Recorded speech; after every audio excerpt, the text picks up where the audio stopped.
Hello. Good afternoon and welcome to our conversations.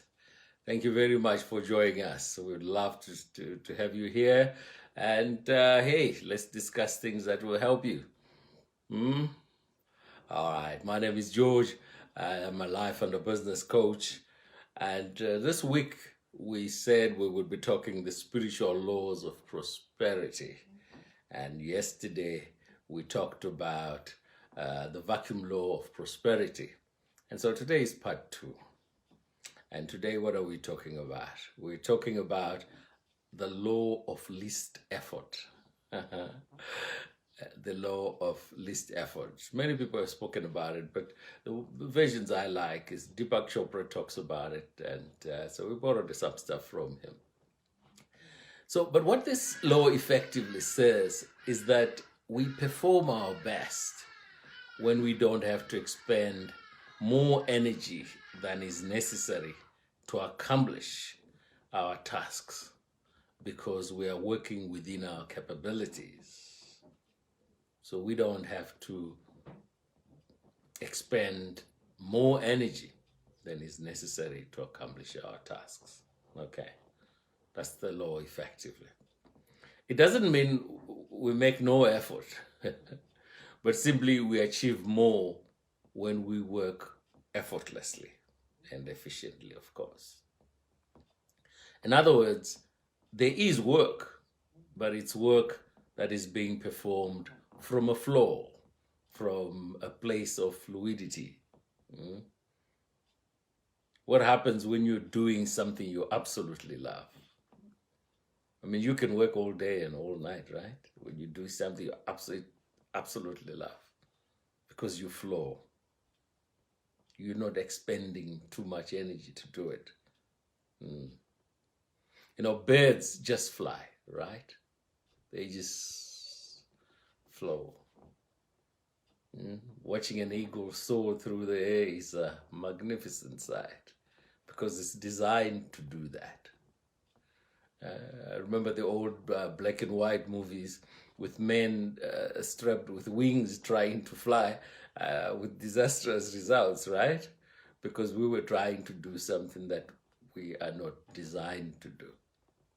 But birds fly. They do what nature meant them to do. And I absolutely love birds. I must confess, I absolutely love birds.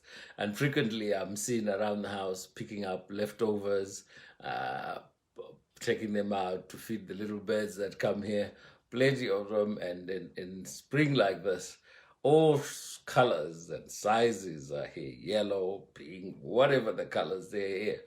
And they come to take a little bit of scraps that I throw out there. And they do what they do best. They will sing, they will fly, and it's effortless, right? And the plants of the garden, they grow effortlessly because they are in harmony with nature. So today we're talking about the law of least effort, working in harmony with nature. You see, nature's intelligence functions with effortless ease. Effortless ease. So when we harness the force of harmony and joy and love, we create success and good fortunes with effortless ease. It's called the economy of effort. Someone called it the economy of effort, which is the tendency of an organism to act efficiently and minimize the expenditure of energy, such as by avoiding any unnecessary movements. It will do what is necessary to achieve its goal without expending unnecessary energy. Those who follow sport will tell you that the best players in whatever discipline are the ones that flow and don't seem to use unnecessary force. You take tennis, there's Roger Federer. He kind of like floats around the course, the court, as if he's not expending too much energy. In golf, there's anything else. In fact, he got the name the Big Easy from the fact like it doesn't look like he's making an effort. And yet he's hitting that ball a long, long way, the big easy. They certainly look like they're doing less, but are certainly accomplishing more. They look like they're doing less, but they are accomplishing more. That's when you are in the flow. That's when you're expending the least amount of energy, but achieving your goal. So least effort is expended when your actions are motivated by love, not ego, not anger, not hate, or similar motivations that drain your energy. Like friction, they drain your energy. But when you're doing something out of love, something that you like doing, it's effortless. There's the least expenditure of energy. Right? Chopra talks about how do you achieve this? How do you achieve this practice of achieving using the least effort? He talks about one of the things to do is acceptance. Accepting situations, people, circumstances, and events as they occur and as they are this moment, not as I wish they were. That's important. This moment, this is what it looks like. It might change tomorrow. It might change the day after. But this moment it is. And so you accept it as is. Then you expend the least effort. And secondly, you take responsibility, not blaming anyone or anything for my situation. Because you see, sometimes every problem is an opportunity in disguise, right?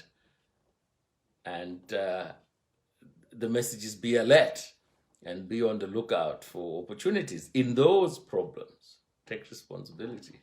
He also talks about the response to a stimulus, that when something happens in the moment, you still have the responsibility to choose your reaction.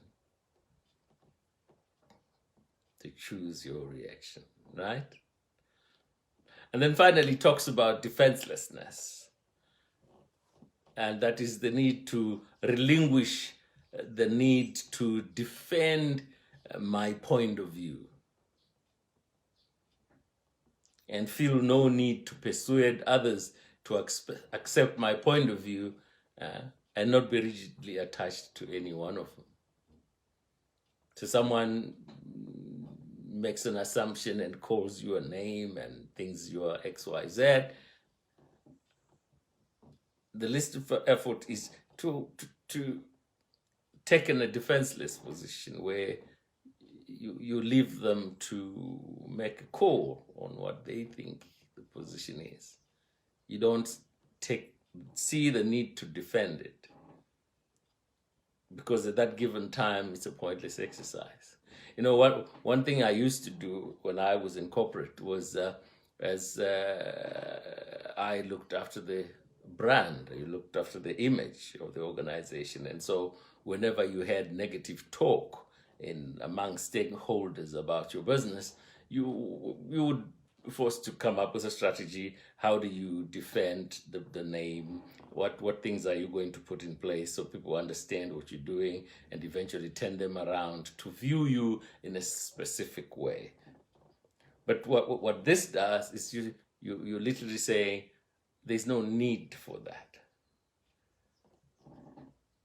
And it's absolutely fascinating. It really is fascinating stuff. But it's the law of least effort. And what it does is that it asks you to work out of love and to do the things that you want to do without expending too much energy. Some of you will remember the principle of least effort from way back, early 1900s or something like that. But this is the law of least effort. All right. I hope it's been useful, and I hope it will help you make choices going forward about the things that you should do. And thank you very much for joining us. My name is George. I'm a life and a business coach. And hey, like our page, share it with friends. And I always want to remind you to go to our YouTube page and subscribe. And hey, let's just stay positive, stay positive. Join us again tomorrow. I'm going to be talking about 2 more of the laws, spiritual laws of prosperity. And I hope you're finding them fascinating. All right. Take care now. Bye-bye.